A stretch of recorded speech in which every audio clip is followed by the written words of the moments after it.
Welcome. Today I'd like to talk about some kabuto weapons and some traditional Japanese swordsmanship. The nunchucku I have in my left hand, in historical times, should have been equal to this sword. The nunchucku was the weapon of the farmer. The sword is the weapon of the samurai. The samurai were the controlling force to many of the farmers. They would be kind of equivalent of a police force in modern times.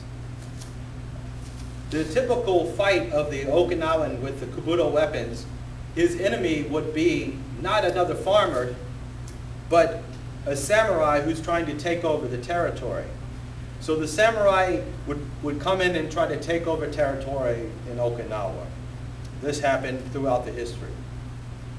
So when we use this weapon, we have to think about it as though we are fighting a swordsman. So we have to make this weapon powerful enough so that it becomes equally matched to this weapon. So as a sword is very sharp and very deadly, the nunchucku has to be very deadly as well. A samurai is not going to be easily scared away by a bunch of flashy moves. So warding somebody off through fear tactics is not always going to work. It only works if your enemy is already afraid of you. So a samurai being bold and strong may not fear you. So your weapon has to be functional, not just an idle threat. Now what I want to show you is some of the nunchucku technique.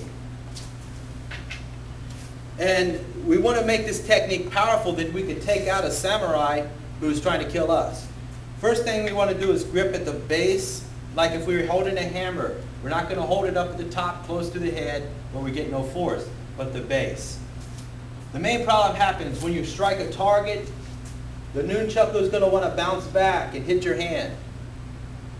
To keep this from happening, we need a proper grip at the bottom of the nunchucku.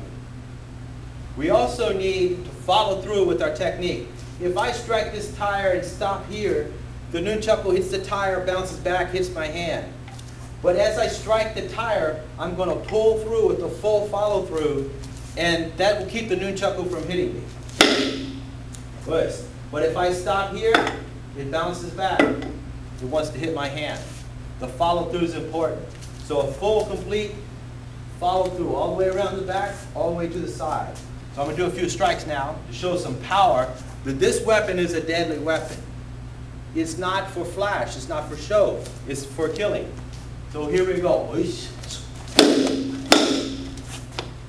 Whoosh.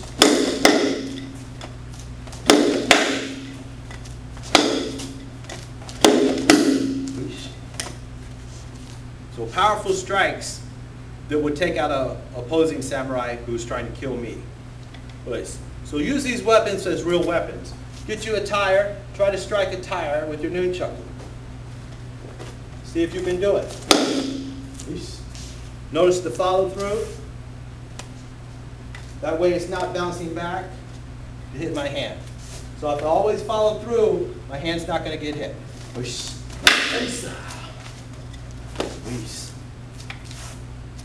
Thank you for watching.